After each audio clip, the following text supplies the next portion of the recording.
The key to success on the field and in your backyard is a comprehensive game plan.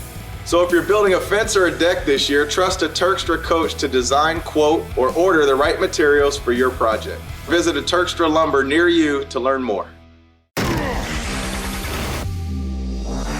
From the Ticats Audio Network, this is the Coach O Show with Luke Tasker.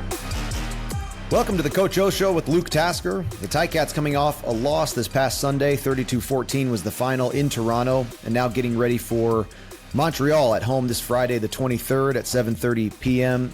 Coach, thanks for taking the time to chat. It's a short week, and you guys are back onto the field right away. You've had a full day now since the loss in Toronto. What's stuck in your mind as sort of the most frustrating part of that loss? I would just say the combination of things. I know it wasn't one thing. It was a combination. I think we got better than from week one in a few certain areas, and in certain areas we didn't. Right. So at the end of the day, it's a team loss. We've kind of took a deep dive and addressed some of the challenges that we saw, and really it's about fast forwarding in the most literal sense on to Montreal. Yeah, very fast. Short 5-day week here, and sort of a truncated practice week. How do you handle that less time to prepare for this upcoming Montreal game? Yeah, it's a good question. I think it's different every year with your football teams. It's, for us, we're going to have to be that interesting combination between being fresh, which is going to be hard to be in a 5-day turnaround as it is, and also prepared. So there is going to be a little bit of, like, we didn't run down yesterday. We did watch the film, but the players need some time mentally and physically to get away. And then we'll go out and do a crunched condensed version of day 1 and 2, and also shorten it.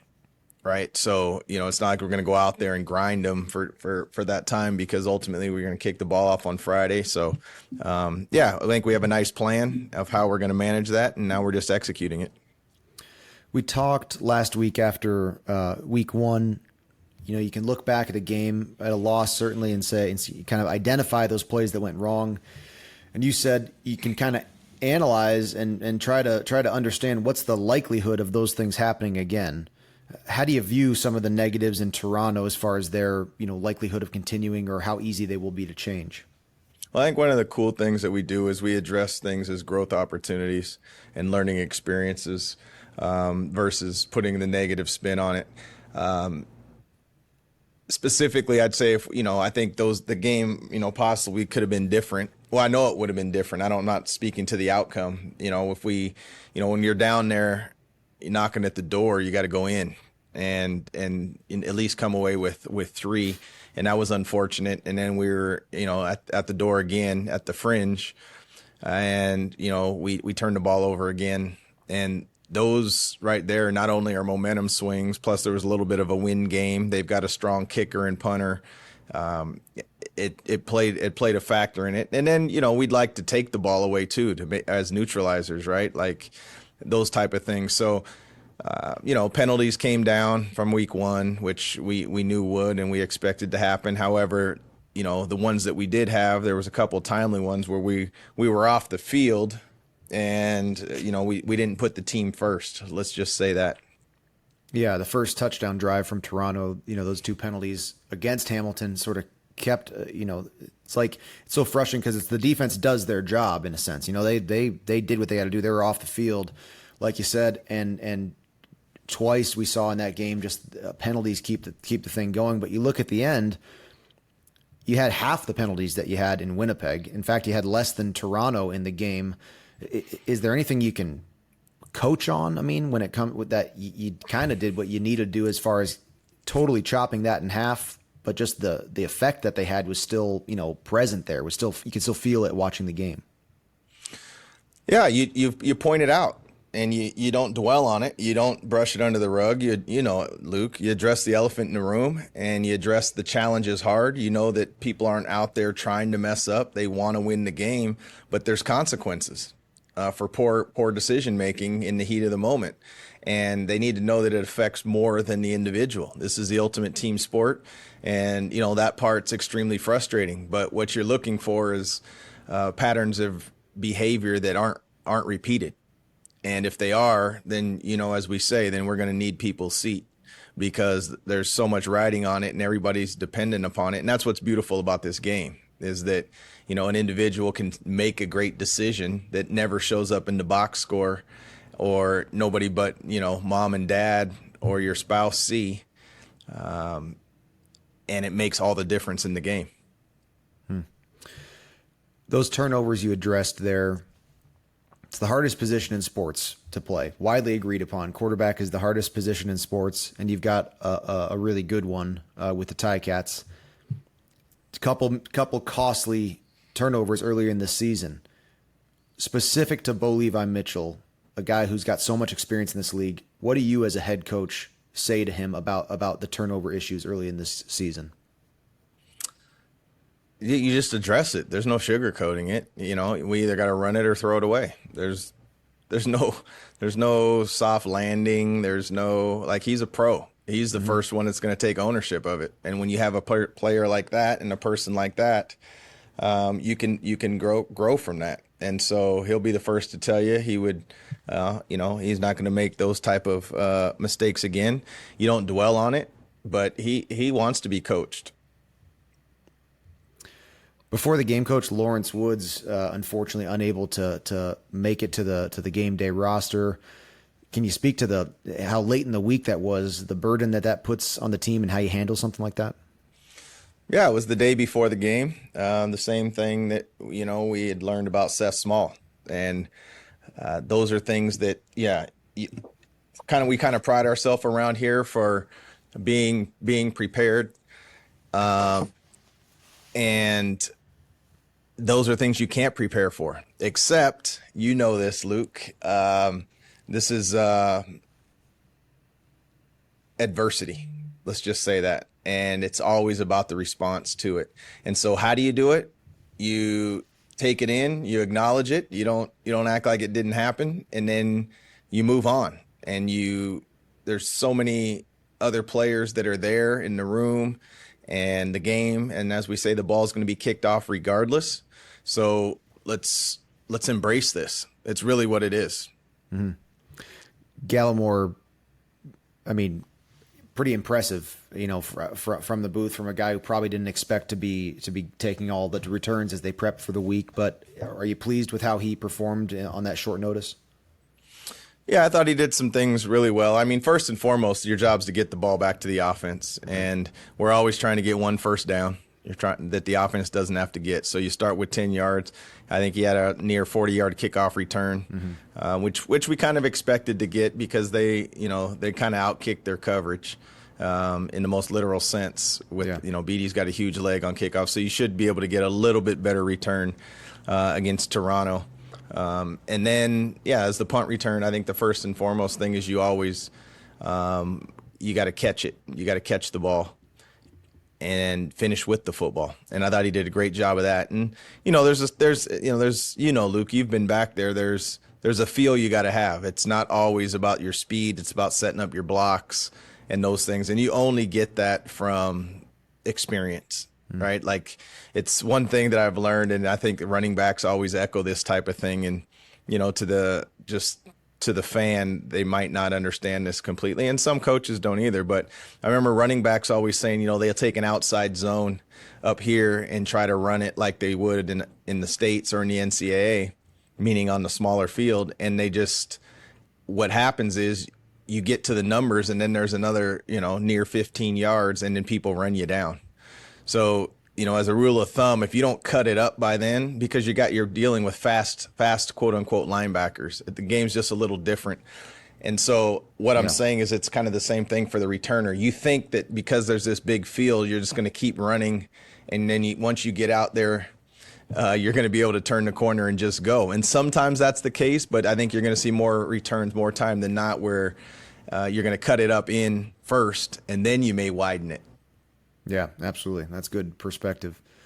In that Toronto game, couple good catches. It did at times, short of those turnovers at the end of those drives, but it seemed like the timing and connection, Bo Levi Mitchell and his receivers looked better, certainly than week one. You had some really great defense, specifically in the third quarter and the pass game in the second half in general. How about some other positives? What are you praising the team for? What are some things that maybe your average listener or watcher of that game wouldn't have noticed that the Ticats did well? Wow. Well, I think the biggest proof isn't, I think sometimes people think, in the media and everything, they always want to say, well, what did you tell your team at halftime? What did you tell them after the game? What is your messaging this week? And most of the time I keep that between, us and us. I think the most powerful testimony sometimes is in the film. And so when you talk about pulling positives, what I did was I pulled clips and showed them, what the standard for 2023 was. And that's a standard they set. We set the expectations. This is what we expect you to do. But until we catch you doing it right, it's hard because then it's just words. So there's actual tangible examples of making a play, a one-handed catch where the ball maybe was a little too far. A guy running through his shadow, as you would know, meaning catching the ball and turning right up field on a key 3rd and 2 to make sure we got it. Ball security was an issue in week one, and you can see JB or Butler capping the ball and iron crossing it and having a hard hold on it. These are things that you get encouraged about that don't show up. At the end of the day, I completely understand that it's a zero-sum game. It's about winning. And all I can say is those types of things, you see improvement and it keeps you going and you're encouraged. So you highlight those things. This is where we were week one. This is how we grew. What the bottom line is, you want to learn off of wins as you do off of defeats. And so, the messaging were the words, repeating all that right now, it might be fun, but it doesn't resonate to the team the same way that the proof in the film actually does. Matt Shiltz, coach. What do you do about Matt Shiltz? I mean, just kind of unbelievable how he came in the fourth quarter. What do you say about Matt? That's Matt. That's why you go out and get a backup quarterback like him, because he's capable of those type of things. And regardless of the time of game, regardless of the game plan for him, any of those things, there's no moment that's too big for him. But yet he's willing to do all the little things when he's not the person. He's the ultimate teammate. He's supportive. And, I don't want to do him a disservice, but, to say that I was surprised with the poise he showed, and he's been in the offense longer. Mm-hmm. And so that's a positive. So I can't say enough great things about the person, and that's why we worked so hard and to get him back here. And I think that was evident because other teams saw him as their backup also too. A lot of backup quarterbacks would probably say of themselves that they're preparing like they're going to start every week. It's probably a description used for backups pretty frequently, but it's the proof's in the pudding with Matt Shiltz. What does he do different than you've seen other backups do? Like, why is he so prepared? Does he actually have different habits and routines throughout the week to get that ready? I think some of it is just in his presence, Luke. It's not always in what sure. Is he in the building early? Absolutely. Is he always looking for the pictures? Absolutely. Does he have a good attitude out on the field when he's not getting reps? Absolutely. But then there's that feeling, right? And there's that, even when I coached you, there was stuff I didn't know, right? It's about the locker room and how they perceive you, less about what the coaches perceive. And so, you saw that in Jeremiah when he prepared, and there's just a feeling, you know what I mean, of just a calm confidence type of thing. Even Dane prepared extremely, extremely hard. I remember watching Zach Caleros in Toronto, Trevor Harris in Toronto, when we had Ricky Ray, when I coached the DBs in Toronto. And you say, what is it about him? There's just a natural, authentic professionalism about him that that protected and the circumstances are right, that these are the type of people that are going to have the best opportunity to be high achievers. We've talked about turnovers, or I should say the giveaways, a lot. I come from an offensive perspective and you from a defensive perspective. And so turnovers we see differently. And in the takeaways, you mentioned briefly at the start of this show, you don't want to forget about that side of the ratio as well. How are you coaching and talking about that knack for a defense to just learn to be stealing the football away? What is the conversation like for that part of the ratio? Again, the conversation is just the start of it. You got to start seeing it in practice, right? Mm-hmm. Like getting your hands on footballs, balls that, some are completely built for knockdowns, and then there's some where it's like, no, that's an average play. Let's make a great play, or that's a good play. Let's make a great play. Like we need to intercept that ball, mm-hmm. or that's a fumble opportunity that you got to, how we do it, Luke. Like no loose balls on the on the ground, right? Mm-hmm. So we're always pressing and picking them up or scooping them. Tackle turnover circuit, hatchets. So we're always working on it so that it's not new in the game. When the opportunity presents itself, you get it. And so, and then you just have to have, a belief and a mindset that you can do it, and that you're freed up to make those plays. It's definitely different on offense, where you remember when I coached you, like even when we were doing mesh drill, I would yell out to you, it's 3rd and 5. Like I'm trying to add an element that there's no bad footballs. The only thing that's terrible right now is that we don't catch it and get this 5 yards. Mm-hmm. And so you're always trying to put them in situations that show up in the game.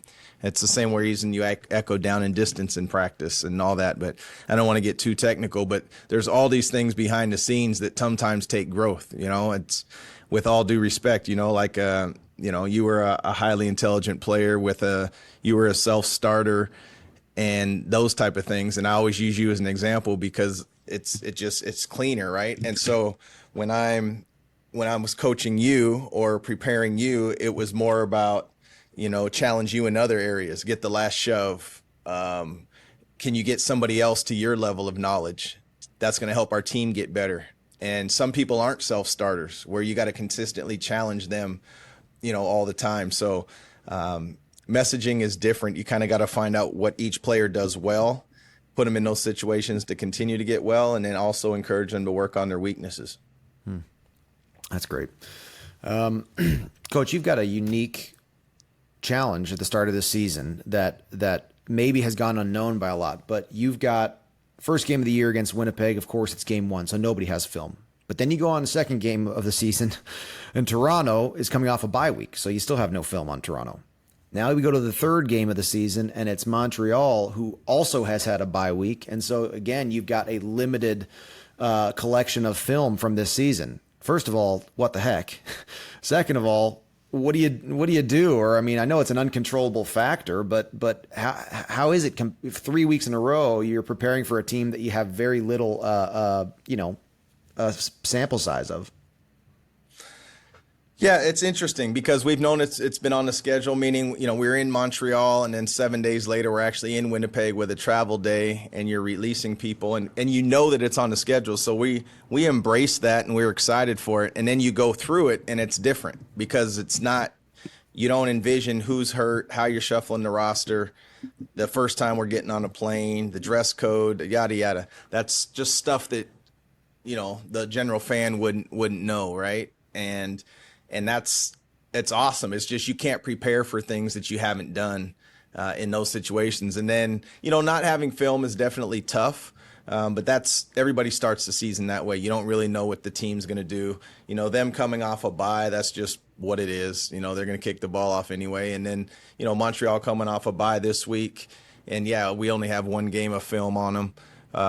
It's interesting. It's a challenge, and I just feel like we're built for this. There's no back down. It's on the schedule. We adjust, and then as you're going through it, you learn about yourself and you learn about your football team and your staff.